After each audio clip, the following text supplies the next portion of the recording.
Assalamualaikum warahmatullahi wabarakatuh.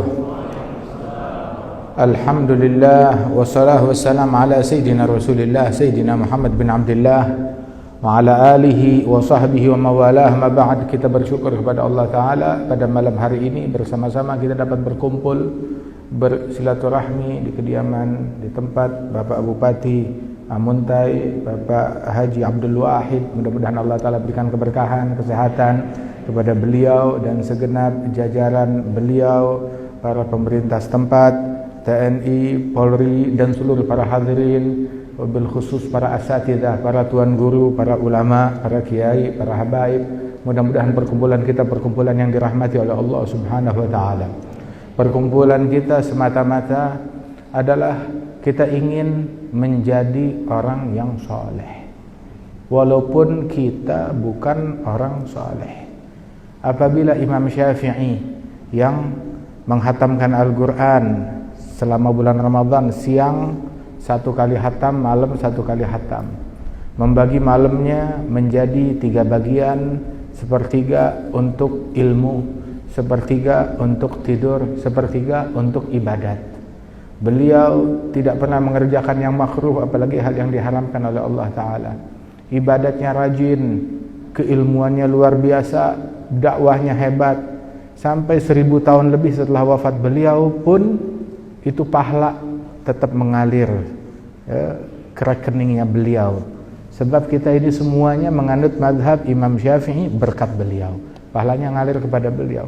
Tapi dengan segala keilmuan, ketakwaan, dakwah, kesolehan, ketekunan dalam beribadat, beliau masih bilang, uhibbus salihin walastu minhum. Saya cinta kepada kaum solehin, tapi jujur saya bukan orang soleh, kata Imam Syafi'i. Kalau Syafi'i bilang bukan orang soleh, ya apalagi kita. Imam Syafi'i dengan segala keilmuannya, usia 7 tahun hafal Al-Quran, usia 9 tahun hafal kitab Muwatta karangan Imam Malik, usia 15 tahun dapat izin mutlak dari gurunya untuk menjadi mujtahid. Tapi beliau bilang, saya cinta sama orang soleh, tapi saya bukan orang soleh. Saya bukan orang soleh, tapi saya mata-mata, walakin artaji minhum syafa'ah, semata-mata mengharap syafaat dari orang-orang solehin. Wa abghadu man bida'atuhul ma'asi wa in kunna sawa'an fil bida'ah. Saya benci kepada pelaku-pelaku kemaksiatan, walaupun saya dan dia sama-sama tukang maksiat, tapi saya tidak cinta, saya tidak mendukung, saya tidak suka kepada kemaksiatan, walaupun saya tukang maksiat, kata Imam Syafi'i. Kata beliau radhiyallahu anhu ardah, beliau datang kepada Imam Waqi', wahai Imam, saya mengadu kepada engkau, mohon berikan solusi. Hafalan saya lemah, hafalan saya buruk. Ditanya, bagaimana hafalan kamu buruk? Saya, manakala saya membuka kitab, begitu saya buka kitab, langsung tuh apa yang saya lihat, 1 detik itu langsung hafal. Dia bilang, cuma saya ingin menghafalnya itu secara berurut. Kita kalau buka kitab tulisan Arab, kanan dulu, baru kiri. Nah, saya nggak mau begitu buka, lihat, kadang terlihat bagian kiri duluan, ini terhafal lebih dulu daripada yang kanan. Itu tak baik, saya harus menghafal secara berurut. Yang kanan dahulu, baru yang kiri. Beliau bilang daya hafal saya lemah, jelek daya hafalnya, padahal beliau memiliki daya hafal fotografi. Artinya apa? Lihat sesuatu langsung melekat, langsung dia hafal. Maka dalam syair beliau menceritakan kejadian ini. Syakautu ila waqi'in su'a hifzi fa arsyadani ila tarkil ma'asi wa amba'ani bi anna al-ilma nurun wa nurullah la yu'tahu 'asi. Aku mengadu kepada Waqi' betapa buruknya daya hafalku. Beliau membimbing aku, jangan maksiat, katanya Imam Waqi'. Dan aku pun diberitahu kepada beliau bahwasanya ilmu itu, ilmunya Allah adalah cahaya, dan cahayanya Allah tidak diberikan kepada orang yang melakukan kemaksiatan, kata Imam Syafi'i. Intinya di sini, kita semuanya ini ingin menjadi orang soleh, Tapi juga kita insaf, kita sadar diri, kita belum menjadi orang soleh. Apapun profesi kita, tapi kita mau jadi ulama yang soleh. Kita mau menjadi pendakwah yang soleh. Mau jadi pejabat yang soleh. Pemimpin yang soleh. Pedagang, pebisnis yang soleh. Prajurit yang soleh. Begitu juga mau jadi karyawan yang soleh. Mau jadi seorang pimpinan rumah tangga yang soleh. Ibu rumah tangga yang solehah. Menjadi anak yang soleh. Menjadi tetangga yang soleh. Inilah yang kita inginkan, sebab terutama manakala kesolehan itu ada pada dua kelompok manusia, maka kebaikan akan menyebar kemana-mana, semua akan tertular menjadi soleh juga. Manakala kesolehan ada dua kelompok manusia, maka semua tertular. Sebab yang menular bukan cuma virus aja, kita taunya virus menular, bukan cuma itu saja. Tapi juga sifat buruk menular. Perangai jelek, tabiat jelek menular. Dan itu lebih bahaya. Kedengkian menular. Tapi juga sifat baik menular. Semangat taat menular. Manisnya kelezatan beribadat menular. Itu dua hal kalau dimiliki oleh dua kelompok itu menular. Semua manusia akan tertular. Apa dua kelompok tersebut? Sinfan minan nas idza saluha saluhan nas, idza fasadan nas. Dua kelompok manusia. Kalau dua kelompok ini baik, soleh, semua orang jadi baik, jadi soleh. Tapi kalau dua kelompok ini rusak, bejat, semua orang jadi rusak, jadi bejat. Apa dua kelompok tersebut? Al-ulama wal umara. Para ulama dan para pemimpin. Para ulama dan para pemimpin. Kalau mereka dua-duanya soleh, semua soleh. Tapi kalau dua-duanya rusak, semua menjadi rusak. Karenanya itu, kita selalu berupaya ingin agar ulama kita tetap soleh dan makin soleh. Dan kita selalu berupaya agar para pejabat kita tetap soleh dan makin soleh. Bagaimana? Para ulama bilang, kalau saya punya satu doa yang dikabulkan oleh Allah, satu doa pamungkas pasti dikabulkan oleh Allah, maka saya akan peruntukkan doa ini kepada para pejabat dan pemimpin. Loh kenapa? Sebab kalau dia jadi orang benar, semua jadi benar. Kalau dia jadi soleh, semuanya jadi soleh. Kata sebagian ulama demikian. Wal Imam Abdullah bin Al-Haddad sampai bilang, jangan pernah nyumpahin orang, apalagi nyumpahin pejabat. Menyumpahi pemimpin, jangan. Biar hancur, biar celaka, biar binasa pemimpin tersebut, jangan. Kenapa? Kamu yang rugi.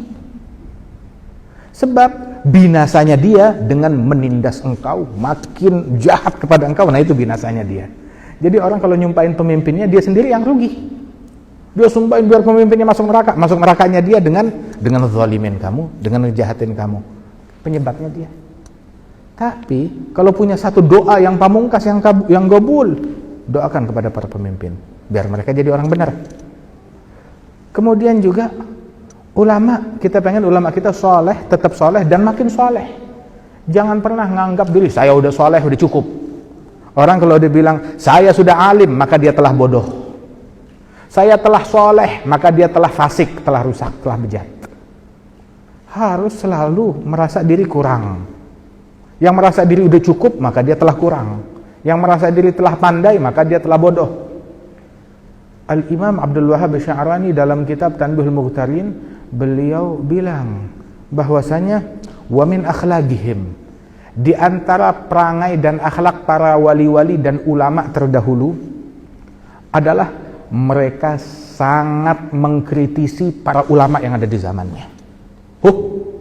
Kalau bahasa kita kali disebutnya nyinyir. Sya'rani bilang itu cirinya wali-wali, harus nyinyir. Kalau bahasa kita mau diartikan nyinyir, silahkan deh. Benarnya bukan nyinyir, tetapi itu mereka kritis di dalam menasihati para ulama. Kenapa? Sebab mereka cinta. Sebab kamu kalau rusak, semua rusak. Makanya kamu harus benar. Sebab al-alim idza zalla bizalatihil alam. Alim kalau terperosok, maka alam ikut terperosok sama dia. Bangsa ikut terjerumus, ikut kacau, ikut rusak. Makanya nggak boleh salah, nggak boleh rusak, nggak boleh bejat. Tapi kan kita manusia, mahallul khata' wan nisyan. Terima nasihat. Jangan marah kalau dinasehatin. Yang nasehatin kita adalah yang cinta sama kita. Tapi yang benci sama kita biarin aja. Udah ada di ujung jurang, biarin, tepokin. Bagus, bagus, bagus. Dia terjerumus, alhamdulillah. Tapi orang yang sayang nggak bakalan diem ngelihat saudaranya ada di tepi jurang. Dia akan selamatkan. Dia bakal tolong, dia jeritin, "Hei, awas jurang!" Itu kalau sayang. Tapi kalau orang bodoh menanggapinya, kamu kasar sama dia, kamu kurang ajar, kenapa kamu ngejeritin dia? Dong, saya selamatin dia. Masa iya ada orang di ujung jurang bilang, "Pak Ustadz, ada awas, saya mau ngasih tahu, permisi, ada udah jatuh duluan orangnya."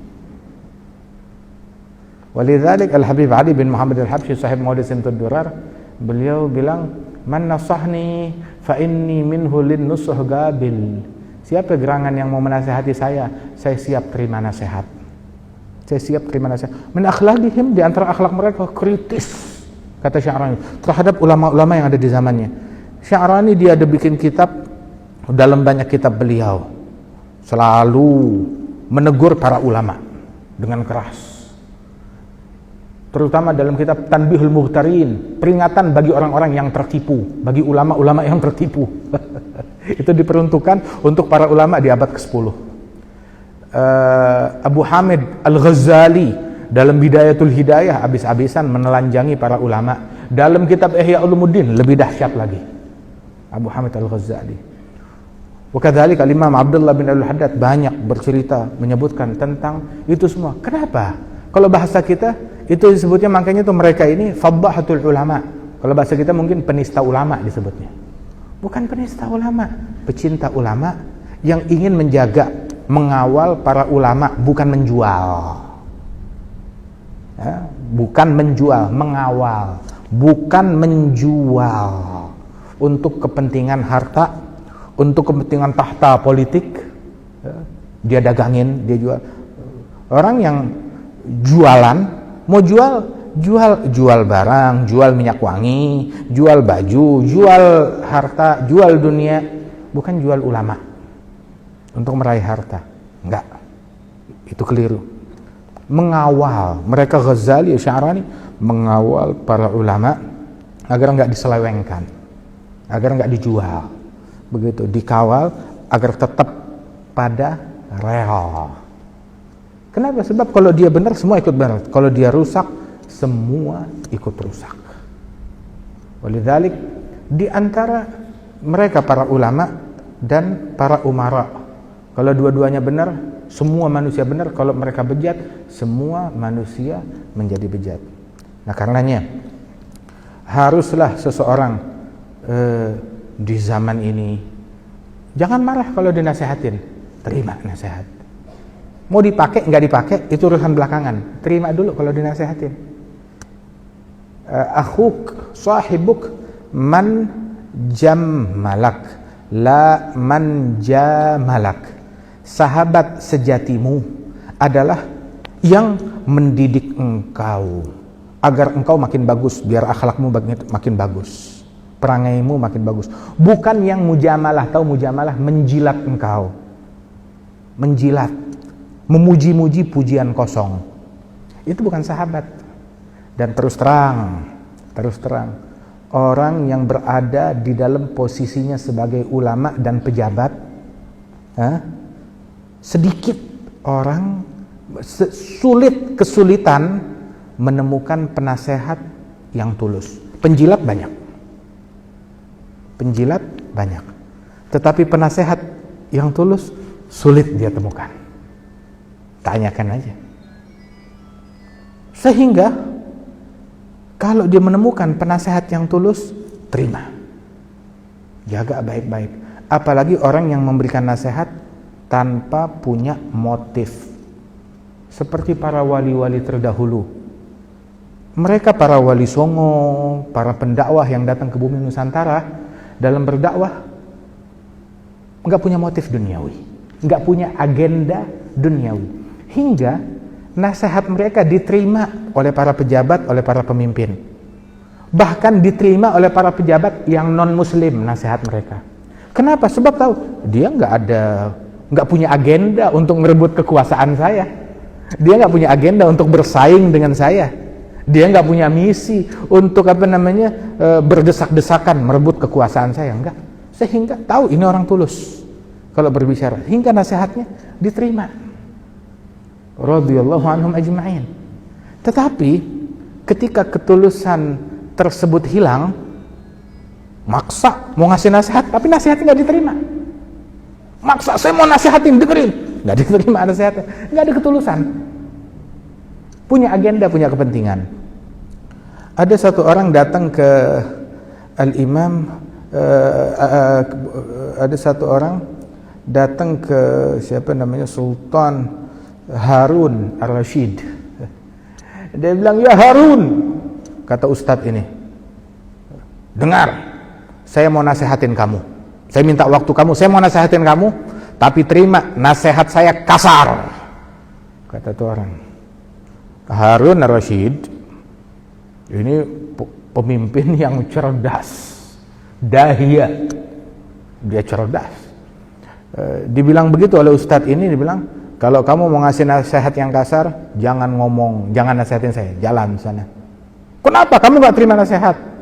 Dijawab oleh Harun Ar-Rasyid, "Asal tahu saja, Allah mengirim orang yang lebih mulia dari kamu kepada raja yang lebih jahat dari saya.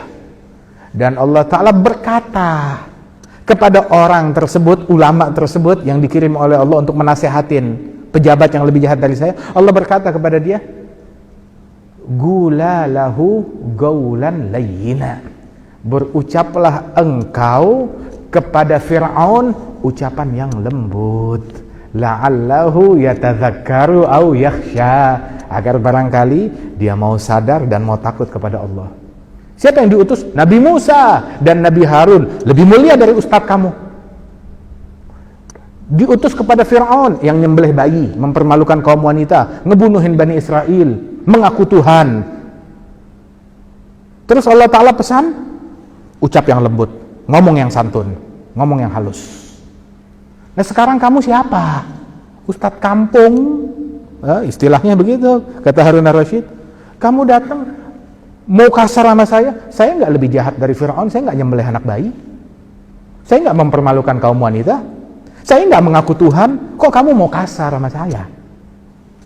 Diam orang tersebut, ditinggal oleh Harun Ar-Rasyid, bungkam, kalah dia dengan ucapannya Harun Ar-Rasyid. Oleh dzalik, di antara tanda mutakabbir, orang yang sombong, idza wa'adha annaf, idza wu'idha anif.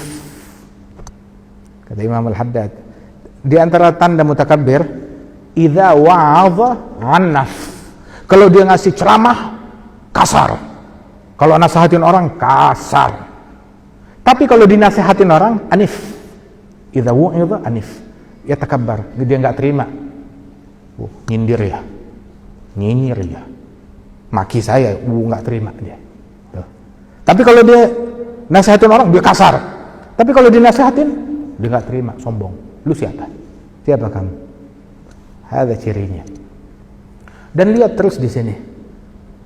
Ad-da'i, dia punya posisi mengajak, bukan menghakimi. Ngajak orang. Allah tahu Fir'aun gak bakalan beriman. Allah maha tahu. Sebelum Fir'aun diciptakan, sebelum emaknya Fir'aun lahir ke dunia, Allah tahu Fir'aun gak bakalan beriman. Tapi diutus bukan satu, dua nabi, Nabi Musa, Nabi Harun. Samperin Fir'aun. Coba kalau kita, ya Rabb, kalau kamu udah tahu, kenapa kamu utus saya menjatuhkan harga diri saya di hadapan Fir'aun? Tapi kita gak dituntut untuk fulan harus dapat hidayat. Itu bukan tugas kita. Itu tugasnya Allah. Memberi hidayat bukan tugas kita, tugasnya Allah. Tugas kita ngajak manusia. Ud'u, ajak. Bukan memvonis. Memvonis bukan tugas kita. Menghakimi bukan tugas kita. Tugas kita mengajak. Yang mau ikut ayo, yang nggak mau ikut ya sudah. Kita nggak tahu, mungkin ini orang nanti kelak lebih baik dari kita. Sangka baik kepada semua orang. Kemudian juga tugas kita mengajak, bukan memvonis, bukan menghakimi, dan mengajak semua orang yang taat ataupun yang maksiat, yang baik maupun yang jahat, yang rakyat jelata atau kaya atau melarat ataupun pejabat, semua kita ngajak. Ngajak bukan ke pribadi. Kita nggak ngajak orang ke masjid saya, ke yayasan saya, ke madrasah saya, ke majelis saya, ke diri saya, ke partai saya, ke calon yang saya usung, bukan. Ngajak hanya kepada Allah.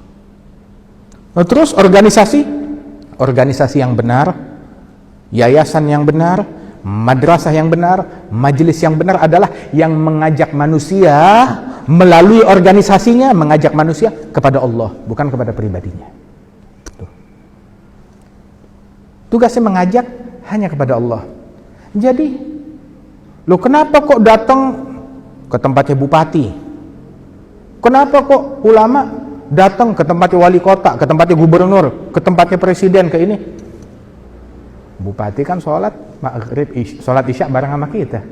Bayangin, Nabi Musa disuruh oleh Allah samperin Fir'aun, ke istana Fir'aun. Apa sholat isya di tempatnya Fir'aun? Kagak. Kenapa yang dipermasalahkan? Kok Ustadz datang ke kantor pemerintahan? Itu ulama su, berarti Nabi Musa Nabi su, Nabi Harun Nabi su, berarti Tuhannya lebih su lagi yang nyuruh. Begitu maksudnya. Allah Ta'ala memerintahkan Nabi Musa, idhaba ila fir'auna innahu tagha faqula lahu qawlan layyina la'allahu yatadhakkar aw yakhsha. Idhaba ila fir'auna innahu tagha. Diperintahkan oleh Allah Ta'ala, suruh pergi, hampiri, datangi Fir'aun. Nabi Muhammad kirim surat, nggak bisa datang langsung, kirim surat ke Raja Persia, ke Raja Romawi, ke raja-raja yang ada di sekeliling Jaziratul Arab, menyurati mereka, mengirim para sahabat untuk datang kepada kerajaan tersebut. Ada yang terbunuh, ada yang disobek suratnya Rasulullah. Kenapa Rasulullah menjilat? Ada dakwah, Allah yang suruh. Otak kamu picik, nggak ngaji sih. Kemudian juga disebutkan bahwasanya Nabi Muhammad datang ke tenda dan ke kemahnya kaum musyrikin di musim haji zaman dulu tuh. Di musim haji, Nabi di Mekah dalam keadaan tertindas. Tiap ada musim haji dari zaman dulu, orang datang dengan metode mereka yang telah diselewengkan, dihampiri itu, tenda-tenda itu dihampiri oleh Nabi Muhammad untuk dakwah ke situ. Apa Nabi Muhammad penjilat? Apa Nabi nggak tahu metode dakwah? Kamu yang tahu metode dakwah. Kita ngajak semua, yang besar, yang kecil, yang tua, yang muda, yang pejabat, yang rakyat, semua hanya kepada Allah Subhanahu wa Ta'ala. Dan kita nggak memvonis. Siapa mau ikut, ahlan wa sahlan. Dia nggak mau ikut, kita nggak bakal bosan menasihati orang dengan segala apa yang kita bisa. Kita mendoakan semua orang. Kita bukan tukang nyumpahin orang, bukan tukang ngutuk orang, bukan tukang mencaci orang lain. Itu bukan kerjaan kita. Hadhihi sabili, apa ini jalanku, jalannya Nabi. Apa jalannya Nabi? Ad'u ilallah ana wa man ittaba'ani wa nahnu nattabi' Muhammad. Ngajak orang ke Allah, bukan ngatain orang, bukan mencaci orang, bukan nyumpahin orang, bukan mengutuk orang. Biarin tuh jadi kerjaannya setan, jangan jadi kerjaannya kita. Dan sebaik-baiknya manusia yang paling manfaat bagi manusia lain. Jadilah kita saleh dalam diri kita, di dalam memimpin, di dalam mengajar, di dalam membimbing, di dalam menuntun umat dan memberikan tuntunan kepada masyarakat dan umat. Insyaallah dengan berkat kehadiran kita malam hari ini, peringatan Isra wal Mi'rajnya Nabi besar Muhammad sallallahu alaihi wasallam menjadikan kita sebagai orang-orang yang mutahabbin fillah, yang saling cinta kepada Allah Ta'ala. Sebagaimana Nabi dulu datang ke Masjidil Aqsa, silaturahmi, jumpa dengan para nabi-nabi, duduk. Dalam hadis qudsi Allah Ta'ala berfirman bahwasanya wajabat mahabbati, wajib pasti harus mendapatkan cinta dariku. Siapa? Lil mutahabbin fiyah, orang-orang yang saling mencintai karena Allah, orang-orang yang mutazawirin fiyah, saling berziarah, berkunjung, saling datang, saling silaturahmi karena Allah. Orang-orang yang mutajalisin fiyah, yang saling duduk karena Allah. Dan mutabadzilina fiyah, saling berkorban karena Allah. Saling cinta karena, yang cintanya karena harta, harta habis ditinggal, saling benci. Yang cintanya karena jabatan, jabatan habis ditinggal, saling benci. Memang begitu. Tapi yang cintanya karena Allah Ta'ala langgeng. Yang duduk sama-sama duduk karena Allah bakalan langgeng. Tapi yang duduknya karena dunia, dunianya habis, udah saling maki, saling caci. Yang ini hari teman, besok jadi musuh. Yang saling berkunjung, berziarah, alhamdulillah kita datang ke sini karena Allah. Kita ke sini bukan mau cari dunia, bukan mau tahta, bukan mau harta, bukan mau fulus, bukan mau duit, bukan mau cari muka, bukan mau jabatan, enggak. Kita mau Allah. Kita mau semua yang hadir di sini ini malam merasakan manisnya kelezatan sujud waktu munajat sama Allah Ta'ala. Artinya kita mau itu. Itu doang. Enggak kepengen uangnya orang, enggak kepengen hartanya orang, enggak pengen tahtanya orang. Ambil. Mudah-mudahan yang kamu punya diberkati oleh Allah Subhanahu wa Ta'ala. Tapi kita mau, engkau sudah bahagia di dunia, saya mau kamu juga bahagia di akhirat, bahagia di kuburan, meninggalnya husnul khatimah, selamat dari bahaya dunia dan bahaya akhirat. Itu doang. Lihat itu bahagia, sudah. Rasulullah digirang, dan apa yang menggirakan Rasulullah, kita gembira, kita bahagia. Itu yang kita inginkan. Subhanallah. Kita datang semata-mata karena Allah Subhanahu wa Ta'ala. Kita duduk semata-mata karena Allah Subhanahu wa Ta'ala, dan kita habiskan sebagian daripada waktu kita saling berkorban, korban waktu, korban tenaga, semata-mata karena Allah Subhanahu wa Ta'ala. Mudah-mudahan Allah Ta'ala jadikan kita minal maqbulin, sebagai orang yang diterima oleh Allah Ta'ala, sebagai orang yang saling mencintai karena Allah Subhanahu wa Ta'ala, bukan karena yang lain. Hingga besok orang-orang yang saling cinta karena Allah ditempatkan di atas mimbar-mimbar yang terbuat dari cahaya di hari kiamat. Ya Allah, tempatkan kami di tempat yang mulia tersebut. Kumpulkan kami di bawah bendera Nabi Muhammad sallallahu alaihi wasallam, dan berikan keberkahan kepada kami di bulan Rajab, Sya'ban, balighna Ramadan. Sampaikan usia kami hingga kami bisa berjumpa dengan bulan Ramadan, memakmurkannya. Jauhkan negeri kita ini dari bala, dari musibah, dari banjir, dari bencana, dari penyakit, dari virus. Dan Allah Subhanahu wa Ta'ala jadikan kita sebagai orang yang paling manfaat bagi umat manusia dan bagi muslimin, yang paling berkah bagi umat manusia dan bagi muslimin. Dan dijadikan oleh Allah Subhanahu wa Ta'ala negeri kita aman, damai, makmur, sejahtera dunia dan akhirat. Amin ya rabbal alamin. Jazakumullah khair. Terima kasih besar-besarnya kepada Bapak Bupati dan jajarannya dan para asatidzah, para guru-guru. Mudah-mudahan Allah Ta'ala berikan berkah kepada kita sekalian. Allahumma ja'al jam'ana hadza jam'an marhuma, tafarrugana min ba'dihi tafarrugan ma'suma. لا تجعل فينا ولا منا ولا معنا شقيا ولا محروما. اهدنا بهداك، اجعلنا ممن يسارع في رضاك، لا تولينا وليا سواك، لا تجعلنا ممن خالف أمرك وعصاك برحمتك يا أرحم الراحمين. صلى الله على سيدنا محمد وعلى آله وسلم، وآخر دعوانا أن الحمد لله رب العالمين بسر الفاتحة.